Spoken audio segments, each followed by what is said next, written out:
आगरा का ताजमहल तो सिर्फ एक याद थी उस्ताद, लेकिन अब मुझे पत्थरों में एक पूरा शहर बसाना है। दिल्ली की इस सरजमीन पर एक ऐसा किला खड़ा करो जो मुगलों की शान भी हो और खुदा की जन्नत का अक्स भी। इस किले की दीवारें महज पत्थर नहीं होंगी, इनमें मुगलों का इकबाल दफन होगा। नींव में वो ताबीज और रत्न डाल दो कि आने वाली सदियां भी इस किलाए मुबारक की मजबूती की मिसाल दें।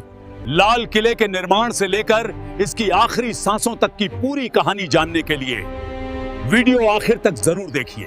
बात है साल 1638 की। मुगल साम्राज्य का सूरज उस वक्त अपनी पूरी चमक पर था। आगरा मुगलों की राजधानी हुआ करती थी, जहां दुनिया का 7वां अजूबा यानी ताजमहल बनकर खड़ा हो चुका था। लेकिन शाहजहां का मन अब आगरा से भर चुका था। उसे आगरा की वो तंग गलियां और गर्मियों की वो झुलसा देने वाली लू अब परेशान करने लगी थी। शाहजहां सिर्फ एक राजा नहीं था, वो एक आर्किटेक्ट था। उसे पत्थरों से मोहब्बत थी। वो एक ऐसा शहर बसाना चाहता था जिसे दुनिया आने वाली सदियों तक न भूल सके। और फिर उसकी नजर गई दिल्ली की उस बंजर जमीन पर जहां यमुना नदी आज भी खामोशी से बह रही थी।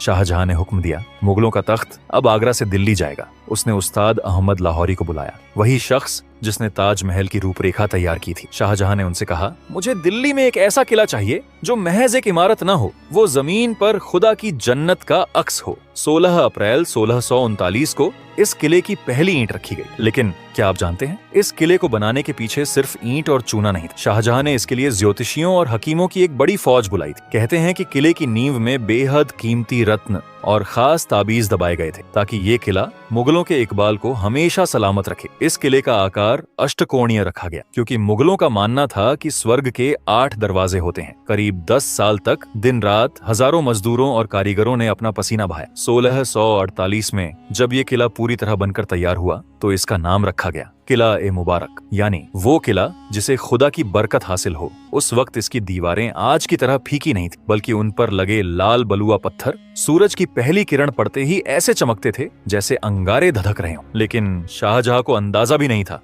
कि जिस किले को वो अपनी शान समझ रहा है, वही किला एक दिन उसके और उसके सबसे चहेते बेटे के बीच एक ऐसी दीवार खड़ी कर देगा जिसे इतिहास आज भी घूंघट वाली दीवार कहता है। जैसे ही आप आज के लाल किले के सबसे मुख्य दरवाजे यानी लाहौरी गेट के सामने खड़े होते हैं तो आपको वो दरवाजा सीधा नजर नहीं आता। आपके और उस शाही दरवाजे के बीच एक विशाल दीवार खड़ी है। देखने वाले को लगता है कि ये किले की सुरक्षा के लिए है, लेकिन इसके पीछे की कहानी सुरक्षा से ज्यादा एक पिता के टूटे हुए दिल और एक बेटे की कट्टरता की है। बात है साल 1658 की। शाहजहां का बेटा औरंगजेब अब दिल्ली के तख्त पर काबिज हो चुका था। उसने अपने पिता शाहजहां को आगरा के किले में कैद कर दिया था। औरंगजेब जो अपनी